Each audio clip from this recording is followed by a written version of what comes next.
सबको लगता है। छलावा।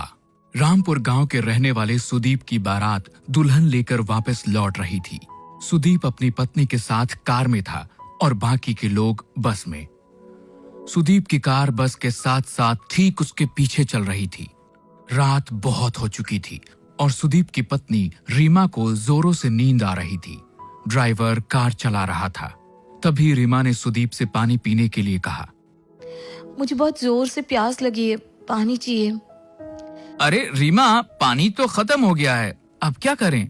गांव पहुंचने में तो अभी काफी देर लगने वाली है। लेकिन इतनी देर प्यासी कैसे रहूंगी? आप लोग परेशान मत होइए, यहाँ आगे एक जगह पानी मिल जाएगा।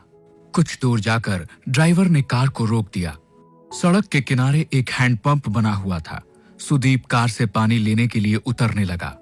रीमा ने उसे कहा कि वो भी कार में बैठे बैठे थक गई थी और 2 मिनट के लिए उतरना चाहती थी। आप दोनों की अभी अभी शादी हुई है, हाथों में मेहंदी लगी हुई है, ऐसे में आधी रात को सुनसान जगह रुकना सही नहीं है। पानी मैं लेकर आता हूँ। लेकिन मुझे बाहर जाना था। शायद ड्राइवर भैया सही कह रहे हैं रीमा, हमें बाहर नहीं जाना चाहिए। ड्राइवर बाहर उतर गया और रीमा कार की खिड़की से बाहर देखने लगी। कुछ देर में ड्राइवर पानी लेने गया और पानी लेकर वापस आ गया।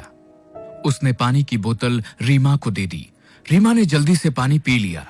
लेकिन इस बीच में बारात की बस जो अब तक आगे आगे चल रही थी वो दूर निकल गई और रीमा, सुदीप और ड्राइवर उस सुनसान रास्ते पर अकेले रह गए। ये देख सुदीप ने ड्राइवर से कहा कि वो कार को थोड़ा तेज चलाए ताकि बस के पास पहुंचा जा सके। ड्राइवर ने सुदीप की बात को मानते हुए कार को तेज चलाना शुरू कर दिया। लेकिन काफी देर के बाद भी कार बस तक नहीं पहुंच पाई। भैया 1 घंटा हो गया लेकिन अभी तक कहीं बस नजर नहीं आ रही है। इतनी दूर तो नहीं निकली थी, आखिर हो क्या रहा है? तभी रीमा की नजर सड़क के किनारे एक हैंडपंप पे पड़ी। उसने देखा कि ये वही हैंडपंप था जो कुछ देर पहले रास्ते में आया था और जहां से उन लोगों ने पानी लिया था, क्योंकि उस हैंडपंप का भी हैंडल टूटा हुआ था। ड्राइवर भैया, अब गलती से कार वहीं लेकर आ गए हैं। हाँ, मुझे भी ऐसा ही लग रहा है, लेकिन ये सब हो क्या रहा है? वो देखिए, हैंडपंप के पास कोई है, उससे पूछ लेते हैं। सुदीप, रीमा और ड्राइवर ने देखा कि एक बूढ़ा आदमी हैंडपंप से पानी भर रहा था। आप हमें यहाँ से रामपुर जाने का रास्ता बता सकते हैं? रामपुर तो 2 किलोमीटर पीछे छूट गया, तुम लोग वापस जाओ। नहीं, ऐसा नहीं हो सकता, हम वहीं से आ रहे हैं, वहाँ रामपुर गांव नहीं है। भाग जाओ यहाँ से, ये रास्ता बहुत खतरनाक है।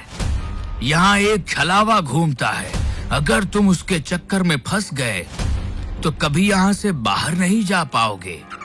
ये सुनते ही ड्राइवर, सुदीप और रीमा बुरी तरह से डर गए। सुदीप वहां से कार लेकर निकला, लेकिन काफी देर हो गई और वो लोग उसी रास्ते पर घूमते रहे। अब उनको समझ आ गया था कि वो छलावे में फंस चुके थे। तभी रीमा ने धीरे से सुदीप के कान में कहा, किसी भी बहाने से हमें इस ड्राइवर को कार से उतारना होगा और कार तुम्हें चलानी होगी। लेकिन ऐसा क्यों? क्योंकि ये ड्राइवर ही कार से बाहर उतरा था और उसी वक्त छलावे ने इसे पकड़ लिया होगा। अगर हमने इसे यहीं छोड़ दिया तो हम बच सकते हैं। सुदीप रीमा की बात मान लेता है और ड्राइवर को कार रोकने के लिए कहता है। उसके बाद सुदीप खुद भी कार से उतर जाता है और ड्राइवर को बाहर आने के लिए कहता है। ड्राइवर बाहर निकलता है और सुदीप उसे धक्का देकर खुद गाड़ी में बैठ जाता है। सुदीप और रीमा वहां से भाग निकलते हैं। कुछ दूर जाने पर उन्हें अपनी बारात वाली बस नजर आती है। तुम ठीक कहती थी रीमा, ये देखो हमारी बस नजर आ रही है। अच्छा हुआ उस ड्राइवर को वहीं फेंक दिया। बिल्कुल ठीक कहते हो तुम। अब हमें ये कार छोड़कर सब लोगों के साथ बस में बैठ जाना चाहिए। सुदीप कार को बस के आगे रोक देता है और वे दोनों अपने घर वालों के साथ बस में बैठ जाते हैं। बस आगे बढ़ने लगती है।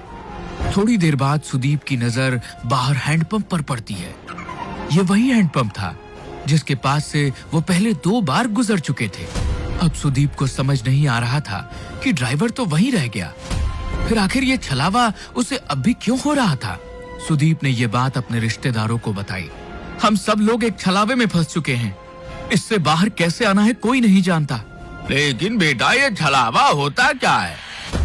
पापा, जब कोई इंसान एक्सीडेंट में मर जाता है तो उसकी आत्मा ऐसे सुनसान रास्तों पर भटकती रहती है और लोगों के सामने ऐसा भ्रम पैदा करती है कि वे आगे बढ़ रहे हैं, लेकिन वो उसी जगह पर घूमते रहते हैं। हम कभी अपने गांव रामपुर नहीं पहुंच पाएंगे। सुदीप की बात सुनकर सब लोग बुरी तरह से डर जाते हैं। तभी रीमा उठकर खड़ी हो जाती है। उसे बस की खिड़की से अब वो ड्राइवर नजर आ रहा था। रीमा ने इस बारे में सब लोगों को बता दिया। सब लोगों को लगा कि वो जितना ड्राइवर से बचने की कोशिश करेंगे उतना ही फंसते चले जाएंगे। इसलिए उन्होंने बस को रोका और ड्राइवर को बस के अंदर बुला लिया। इस छलावे से हम कभी बाहर नहीं निकल पाएंगे अगर हमने उसे अपने से दूर नहीं किया। तुम ही वो छलावा हो, इसलिए अब तुम्हें मरना होगा। अपनी जान बचाने के लिए खत्म कर देंगे। ऐसा कहते ही सुदीप और उसके पापा मिलकर ड्राइवर को मार देते हैं। कुछ ही देर बाद वो अपने गांव रामपुर पहुंच जाते हैं। वहां पर रीमा का स्वागत किया जाता है, लेकिन रीमा जैसे ही सिंदूर वाले पैर लेकर आगे बढ़ती है, उसके पैरों के निशान नहीं बनते। ये देखकर सब हैरान रह जाते हैं। बहू के पैरों के निशान क्यों नहीं बन रहे? इसका मतलब हमारी बहू के ऊपर कोई बुरी आत्मा का साया है। अब क्या करें? ये हमारी बहू नहीं बल्कि वो बुरी आत्मा है जिसकी वजह से हम फंस चुके हैं। नहीं, ऐसा नहीं है। मैं रीमा हूँ। मेरे साथ कुछ मत कीजिए प्लीज। अगर हमने तुझे छोड़ दिया तो हम सब मारे जाएंगे। नहीं, ऐसा मत कीजिए। मैं छलावा नहीं हूँ, मेरा भरोसा करो। ये आपका बेटा छलावा है। ये आपको जैसा दिखा रहा है ना, सब कुछ वैसा ही नजर आ रहा है। लेकिन कोई भी रीमा की बात पर यकीन नहीं करता। वो लोग उसे मारते नहीं हैं, लेकिन एक कमरे में कैद कर देते हैं। सुदीप के चाचा का बेटा राहुल ये सब कुछ चुपचाप देख रहा था। उसे लगा कि रीमा के ऊपर घर के सब लोग अत्याचार कर रहे हैं। इसलिए वो रात के वक्त उस कमरे में पहुंचा जहां रीमा को कैद किया गया था। तुम चिंता मत करो रीमा, मैं तुम्हें यहाँ से बाहर ले जाऊंगा। हाँ, प्लीज मेरी मदद करो। राहुल रीमा का हाथ पकड़कर उसे वहां से बाहर ले जाने के लिए निकलता है। तभी वहां पर परिवार के बाकी लोग आ जाते हैं। वो राहुल को वहां देखकर नाराज हो जाते हैं। ये तुम क्या कर रहे हो? मेरी पत्नी को कहां लेकर जा रहे हो? मेरी पत्नी का हाथ कैसे पकड़ा तुमने? आप लोग रीमा के साथ गलत कर रहे हैं। मैं उसे यहाँ से बाहर निकाल रहा था। तुम ऐसा नहीं कर सकते। आप मुझे नहीं रोक सकते। मैं रीमा को लेकर जाऊंगा। राहुल के इतना कहते ही सुदीप उसे धक्का देता है और राहुल दीवार से टकराकर वहीं गिर जाता है। उसके सिर से खून बहने लगता है। लेकिन तभी राहुल जैसा दिखने वाला एक और शख्स वहां आकर खड़ा हो जाता है। घर के लोग समझ ही नहीं पा रहे थे कि ये सब हो क्या रहा था। राहुल, तुम तो बेहोश हो गए थे। ये सब क्या हो रहा है? ये सब इस रीमा की वजह से हो रहा है। हमें इसका कुछ करना होगा। ठीक कहती हैं आप माँ। सुदीप आगे बढ़कर रीमा के बाल पकड़ लेता है और उसे खींचकर दीवार में धक्का देने की कोशिश करता है। रीमा झटके से दीवार से टकरा जाती है और तभी एक जोरदार चीख सबके कानों में सुनाई देती है। लेकिन यह चीख रीमा की नहीं बल्कि सुदीप की थी। रीमा ने पास में पड़े हुए एक डंडे से सुदीप के सर पर वार किया, जिसके वजह से उसके अंदर मौजूद छलावे का साया उसका शरीर छोड़कर बाहर निकल गया। सुदीप कुछ देर के लिए बेहोश होकर गिर पड़ा, लेकिन बाद में सब कुछ ठीक होने लगा। असल में छलावा और किसी के अंदर नहीं बल्कि खुद सुदीप के अंदर था। ये जैसा जैसा हमें दिखा रहा था वैसा ही नजर आ रहा था। लेकिन अब वो साया यहाँ से जा चुका है और अब कभी यहाँ वापस नहीं आएगा। लेकिन तुम्हें कैसे पता चला?